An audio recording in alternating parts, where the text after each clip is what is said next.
समझ नहीं आ रहा अपने सैलरी इंक्रीमेंट का क्या करूं। बेटा इतना क्या सोच रहा है? अपने म्यूचुअल फंड्स के एसआईपी का टॉप अप करा ले। This is the right time. क्या? समझ में नहीं आया। बेटा इतना क्या सोच रहा है? अपने म्यूचुअल फंड्स का एसआईपी टॉपअप करा ले। This is the right time. अब समझा।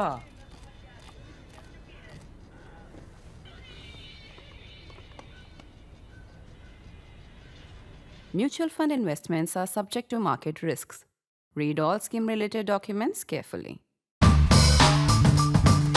The Iran-US ceasefire is more or less holding in the Middle East, but it looks like another little war is breaking out. Now, this is not a hot war, maybe a cold war, but it's a significant one.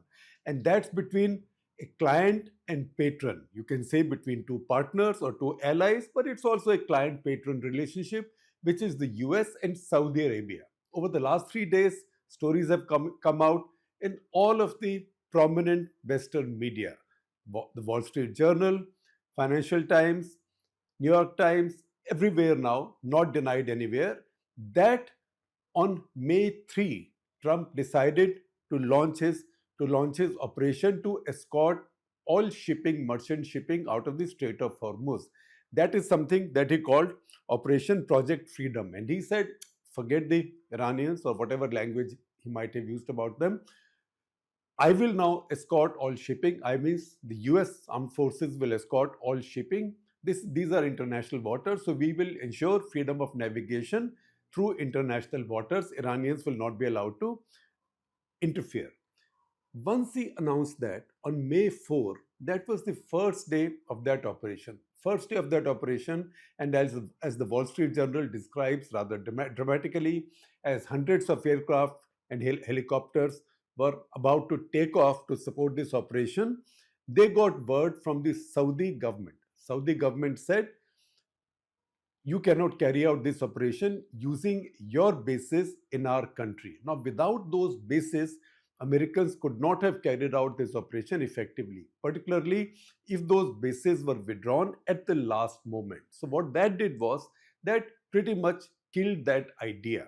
Now that led to angry phone calls between Donald Trump and Mohammed bin Salman, the Saudi crown prince. They had several calls over the next 3 days. It got to such an extent that Trump got really furious and he said, if you don't let my planes and my assets use our bases in your territory, then I am stopping the supply of replenishment of the interceptor missiles that you've already used trying to stop Iranian ballistic missiles and drones. Because these interceptors are very expensive, they are in short supply, you are running out of them all the time. Saudis, Kuwaitis, Bahrainis, the Emiratis, and the Israelis, they were all burning them up in very quick time because Iran was firing so many missiles and so many drones that they needed to be resupplied. And Americans were picking them out of Okinawa, they were picking them out of supplies meant for Ukraine. These were Patriot missiles, these were THAAD missiles, these were interceptors which were invaluable and lifesavers at that time. So, because Saudi Arabia had also burned quite a few of them, the US now said, we will take our time replenishing your supplies. And that caused panic on the Saudi side. This was not a friendly fight. That caused panic on the Saudi side. Saudis then said, all right, but a couple of days later, you can use our bases. And the Americans also calmed down on the replenishment. However, by this time, the idea that Trump will break the Iranian blockade of the Strait of Hormuz was gone. Now there is another route that's been worked out, and for now the Iranians are not routinely attacking shipping from there. As I speak, almost all of our ships, all of India's ships, or most of our major ships, first of all the LPG ships came out because LPG was in short supply, so or 12 or so LPG ships came out, and the rest more or less have all come out. So shipping is coming out. That is because the ceasefire is holding. However, Trump's dadagiri at that point that I will reopen the strait and I will keep it open and thereby deny Iran this bargaining chip, because Iran is now holding this sword of Damocles over global economy, saying that if we get too angry, we will find some way of the other of interrupting this shipping. What happens is, if shipping, even if you get most of the ships out, even if 19 out of 20 get out, one gets hit, insurance for everybody goes up, every mariner's family starts worrying, and every company starts worrying. And that's when energy prices start going up. That power Iran still retains, and the Trump administration would now blame Saudi Arabia for having played a role in that. Now, this is a complex story, and as we do with complex stories, I'm trying to simplify it to the extent I can. And then, as we go along, if we have the time left, I will tell you a little bit about how we got here.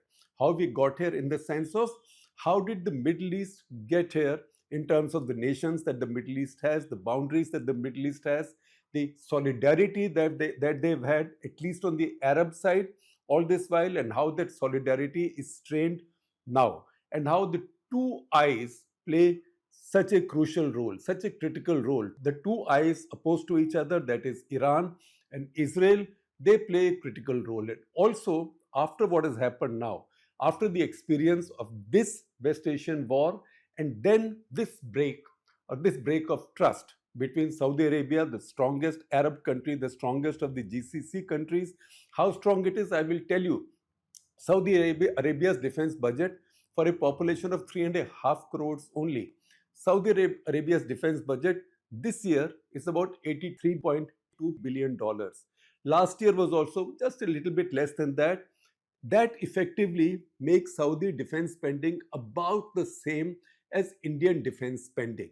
And if you think of the Indian defense spending, India has a very large wage bill, salary bill, because India has a very large army given the size of India's borders. India also has a very large pension bill, and India has two very difficult nuclear armed adversaries. And India has a population of 145 crores, but a country of 3.5 crores with no active enemy, and with full protection from the Americans, which is guaranteed in terms of the basic rights that the Americans got in 1945 after the FDR, Franklin D. Roosevelt's meeting with King Saud, the first king of Saudi Arabia, or the founder of Saudi Arabia.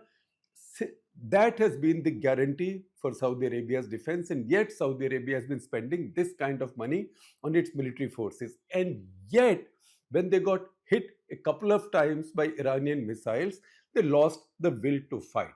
Because you know what?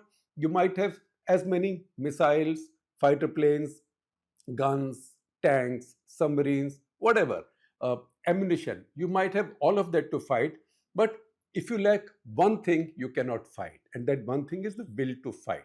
The will to fight, to take casualties and to take attrition or damage. That is something that Iran has shown now that they have an enormous ability to deal with. They can take an enormous amount of attrition and keep hitting back in spite of the damage they are suffering. All the Arab countries, with the exception, all the Arab countries means all the Gulf Arab countries, the GCC countries, with the exception of UAE, showed in this crisis that they did not have the stomach for this fight. Qatar spends a lot of money on defense. Kuwait also spends a lot on defense. In fact, Kuwait's defense is good enough for them to have shot down 3 American F-15Es, even if they were friendly fighters, within seconds over their own skies. So all of these countries have very modern armies, but they have no will to fight, and they have no inclination or no stomach to take any attrition. And that has other complex issues there, because their populations are not necessarily happy with these alliances with the Americans and the Western world on the one hand, and by implication with Israel. Because we all know, and every citizen of these Arab countries also knows, that no Israeli fighter plane, bomber can go over Iran without crossing the airspace of these Arab countries, particularly Saudi Arabia, Jordan, Saudi Arabia. So in a way, these countries are complicit with Israel as well. Some of them are signatories of the Abraham Accords also. Bahrain, UAE, within the GCC zone, and then you have Morocco and Sudan, although Sudan's joining of Abraham Accords has not been fully implemented, because Sudan's been having its own civil war, where Saudi Arabia and UAE are caught up on the opposite sides. Saudi Arabia is with the old Sudan government and UAE is helping the RSF. RSF is the so-called Rapid Support Forces, which is headed by a warlord who used to be a former general. So the two countries are also indirectly at odds with each other or fighting a proxy war in Sudan. It's in this mess that Saudi Arabia has decided to distance itself from the Americans. However, it's not easy. It's not easy. Both sides are saying everything's okay. US State Department, the White House has said our relationship has never been better. But the fact is that while Trump, J.D. Vance, Steve Witkoff, they all spoke with Mohammed bin Salman in those 3 days, May 4 onwards, when he denied the basing rights to the Americans. Marco Rubio, who traveled in the Gulf last week and went to 3 of the hardest hit countries in that war, that is Bahrain, Kuwait, and UAE. He skipped Saudi Arabia, the largest of these nations, and that was a signal. And that had followed Mohammed bin Salman excusing himself. Sorry, I don't have the time. I have other preoccupations. From the G7 summit in France, in Evian in France, because he did not want to run into Trump. That relationship has now become quite fraught, whatever the pretense. It had not started out like that. It had started out quite well. In fact, Trump's first foreign visit was to Saudi Arabia. Remember the sword dance the Saudis organized for him, so much pomp.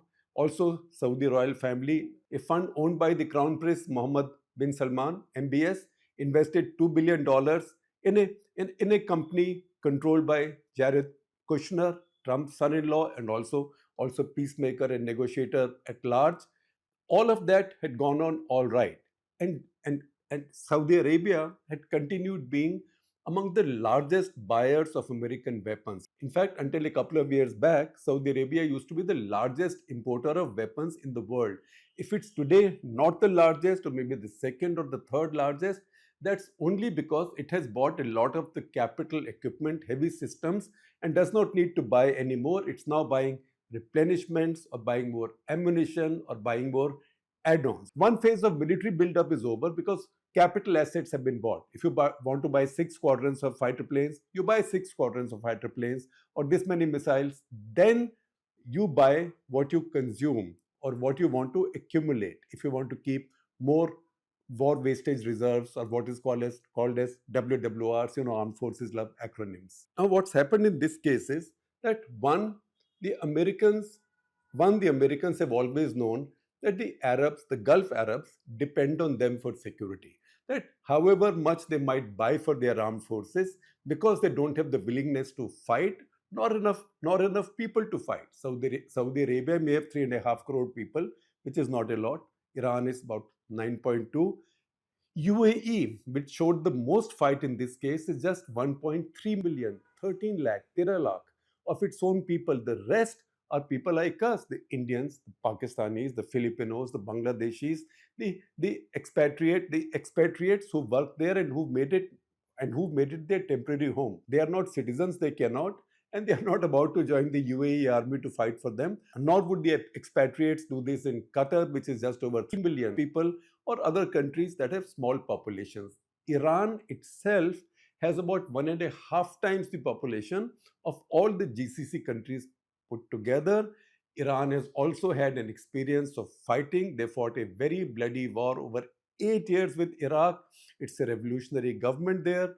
They also don't particularly care how much damage they suffer. Their supreme leader got killed. They've still continued fighting. Now, on the other hand, across the Gulf, see how complex this politics is. These rulers have aligned themselves with the US and by implications with Israel. Two have signed the Abraham Accords and recognized Israel, as by the way have Turkey and Egypt and Jordan. But the others also, they may not say so. They meet the Israelis. We had a cut the clutter, I think a couple of years back, when a meeting took place near Noam City between the Saudi top leadership and the Israeli top leadership. So they've been working together. Now they know that their population knows what's going on. And if you find so much sympathy for the Palestinian cause, even in India, all over Europe, then you can also imagine that within Arab populations also there is sympathy. And they are also furious over what's happening in Gaza, what's happening in the West Bank, the very fact that the idea of a two-state solution right now seems to be forgotten. So these Arab countries, Saudi Arabia has been the first to make it evident. They are very concerned that if they continue to be seen to be complicit, or why seen? If they continue to be complicit with the Americans and Israelis in fighting with Iran, then their own people might turn on them. They might get angry. They have the fear of Muslim Brotherhood.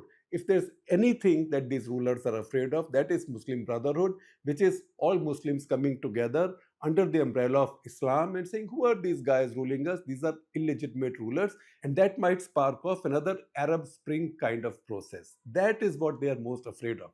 When the Saudis went and signed up with the Pakistanis for their defense, who were they trying to defend themselves against? They do not expect the Pakistanis to defend them against the Iranians. The Pakistanis cannot, and Pakistanis under no circumstances will get into a fight with Iran, no matter however much the Saudis might pay them. That is to protect themselves from their own people and from any subversion that might take place in their own countries if the regimes become more unpopular. What the Saudis have done in this case is the Saudis have gone ahead and made their own deals with Iran.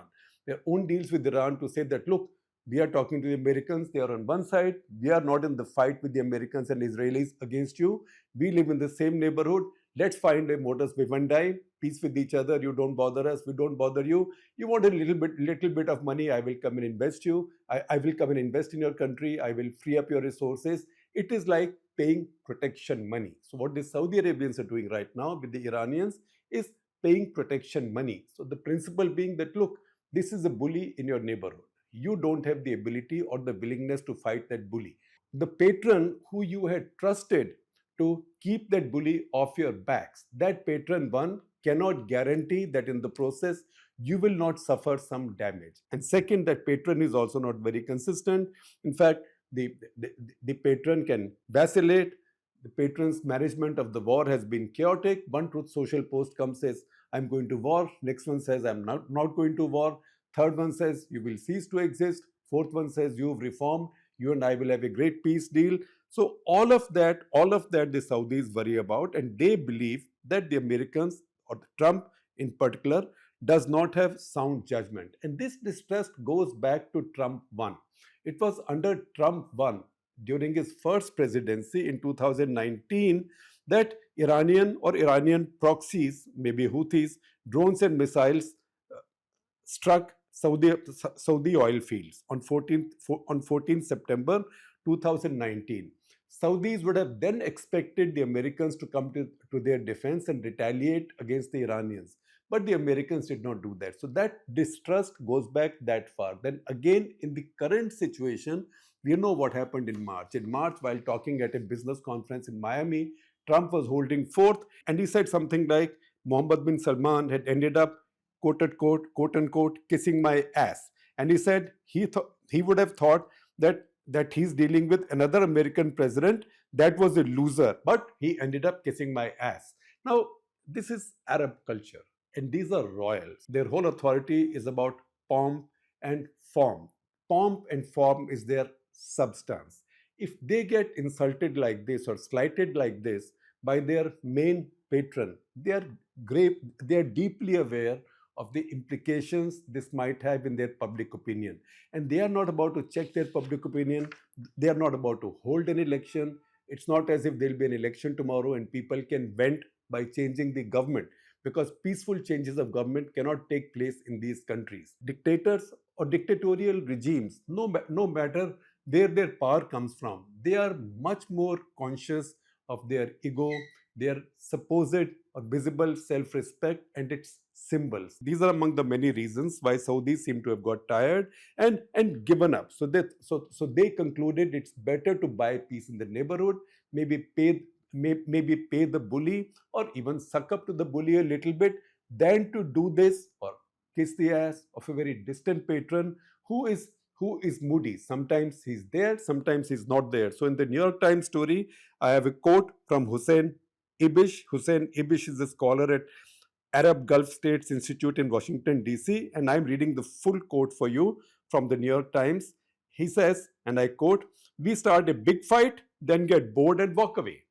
That's what Trump is doing. We start a big fight, then get bored and walk away. It's like Lucy and the football. They are feeling like Charlie Brown on the ground. Now, if you've been following Peanut comics, I know it's my generation, so many of the Gen Zers would say, "What is that?" Or Charlie Brown, Peanut comics. It's familiar enough. And there's a situation there where Lucy holds the football, invites Charlie Brown to kick it, and when Charlie Brown hits, she pulls the ball away and Charlie Brown goes flying. So he's using that simile to say that Trump is walking the Saudis into a war, then getting out of the war. So Saudis end up like Charlie Brown, and that is something that they do not want. And that's the reason they are finding their own protection. And their way of finding that protection is to go and make their own deal with Iran and get the Pakistanis to come and sit at their critical infrastructure units. So effectively, what the Saudis are doing is, while they might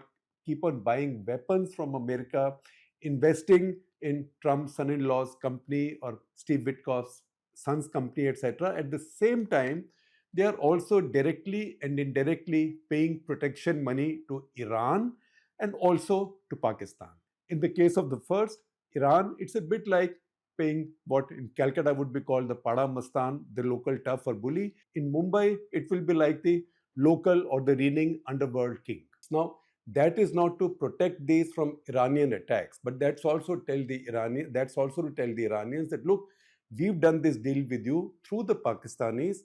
The Pakistanis are also here. You definitely don't want to harm the Pakistanis as well. To that extent, the presence of the Pakistanis there becomes a better, a more reliable guarantee of protection to the Saudis, not because they're going to fight, but just because they are there and they are the mediators. That becomes better than having American fighting forces who are carrying out active combat with Iran. Because in active combat, if Iran fires 100 missiles, maybe 5% will come and hit something. That is not something that any of these Arab states wants to see, and definitely that's not something that the Saudis want to see, because their own stakes are the highest. And remember, this comes after that visit, as I told you, the sword dance visit. And Trump also said there is no issue about the assassination of Jamal Khashoggi, the columnist who was assassinated and cut into pieces in the Saudi consulate in Turkey. Now, something as major as this is not going to end here. And it's not as if normalcy will be restored, because Trump also is not going to forget this, nor will the Saudis. Saudis have found their own modus vivendi with Iran through Pakistan. So that's a done deal for them. They think they are safe. Iranians will not molest them. They have no intention and they have nothing, no fire in the belly. They are not going to fight the Iranians. It's over for them. What will the Americans do? What will Trump do? So from whatever indications I see, particularly from Western American media, it is that America will now increasingly thin out its presence in Saudi Arabia and increase its presence in those countries which were more invested in the fight. That is Kuwait, Bahrain, UAE, Israel, and Jordan. So to that extent, within the GCC, there will be a split. Now that split started some time back when Mohammed bin Zayed, MBZ, the ruler of UAE, wanted a more aggressive approach towards Iran. In fact, his forces, while he has a very small country and very small population, his forces were actively fighting with the Iranians. UAE also has a grievance because they believe that 3 of their islands in the larger extended Strait of Hormuz region have been under illegal Iranian occupation for a long time, and they might have been hoping that by the end of this war, they will get those islands back. So the ruler of UAE wanted a more aggressive approach. The rulers of Saudi Arabia wanted to make a deal with the Iranians, and that led to a split between the two. And that is what finally resulted in UAE walking out of the OPEC. That is what finally led to UAE walking out of OPEC in April. And that left GCC weakened as an alliance. As we go ahead, we know that America is going to have its midterms in November. very critical for Trump in case he loses the Congress. In case he, not the Congress, in case he loses Congress or he loses the Senate, then life will change for him. He may spend the rest of his term just fighting cases against him. Or Netanyahu, his elections are coming up in October. If he loses, there will be one picture.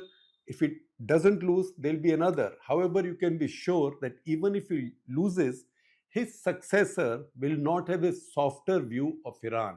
If anything, all his opponents, all his rivals in the election campaign are accusing him of having made Israel's security or Israel's security decisions too dependent on America. And they are saying that under Netanyahu, Israel has lost its autonomy over strategic decisions. So going ahead, you may find, for example, India, UAE, Israel. Remember, India, UAE, and Israel are the two I's and one U of I2U2, the US being the other two.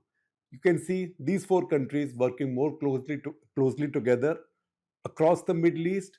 Then the Saudis will look at their own options. They cannot go too far away from the US, but at this point, that trust is broken and they've shown that they don't want to risk being at odds with Iran. That's become quite evident. In the process, the Israelis will decide which way are they headed. Do the Americans get a nuclear deal with Iran or not? That's convincing enough for the Israelis. Or can Trump now get a deal with the Iranians that is effectively, at least visibly better than Obama's JCPOA, which he's been cursing all the while and which he had dumped as soon as he came to power the last time? All these questions are up in the air as a new Middle East security architecture comes into being. That is where Iran and Oman are talking. They might talk of a service fee. They will not call it a toll, a service charge or a tax for managing the Strait of Hormuz.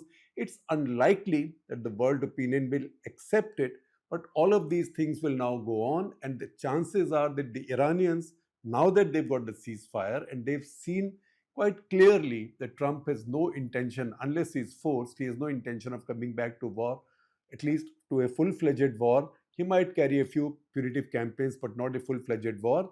They will keep on dragging these negotiations, particularly when it comes to the nuclear issue. And that is where the Israelis will act at some point of time. So this story is by no means over. It's also true that to understand what's happening now, to understand how we've reached where we are, we have to know how it all started. It's all a matter of 100 years, just 100 years.